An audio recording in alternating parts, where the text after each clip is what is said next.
Good afternoon. Welcome to the Midday Mull for Saturday, the 26th of March. We read Proverbs chapter 13 today. And in verse 2, the writer says, "From the fruit of their lips, people enjoy good things, but the unfaithful have an appetite for violence.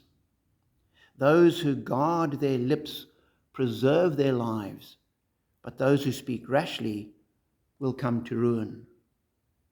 And as I read that, I thought there's a lot in the Proverbs about how we speak and what we say, and the sayings of the wise, and what wise people say and what foolish people say. And as Christians, we've got to try and make sure that we're wise in how we behave and how we treat people. And here we have this notion that those who guard their lips, they're not quick to speak, slow to speak.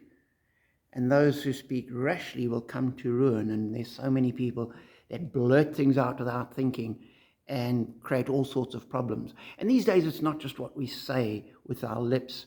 I believe this applies equally to what we post online, what we copy into our WhatsApp messages, what we put on Facebook, all those other ways we have today of communicating, and not just with the one person that's listening to us, but with an entire world full of people.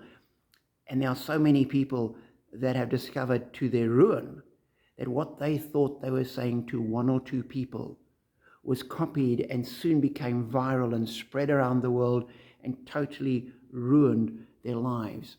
They spoke rashly and they paid the price.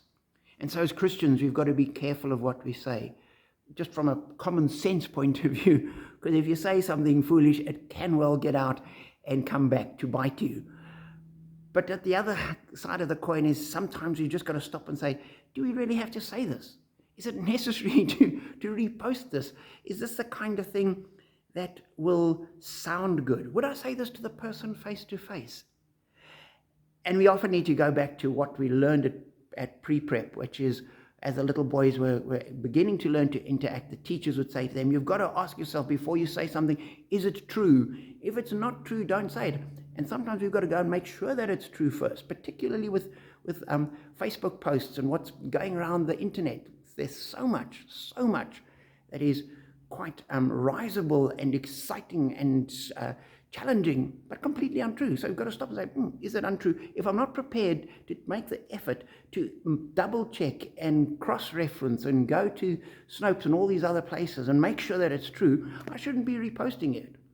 Make the effort first, then repost it. So check, is it true? The second thing, is it kind? When you're speaking about people, something that you say might be true, but it might not be kind. And therefore, don't say it. Don't post it. And the third thing to ask yourself is it necessary?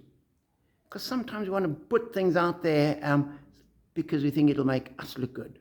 And that's not what we're about. So the writer of the Proverbs warns us, we've got to guard our lips. And I believe we've got to be so careful of what we say. And as Christians, what we say has to be good. It has to be true. It has to be upbuilding. It has to be encouraging. It has to be loving. It has to reflect God in this dark, dreary, broken, painful, struggling world. We have to be light, and our words have to be light. So be challenged as you go with friends and family in everything you say, and be blessed.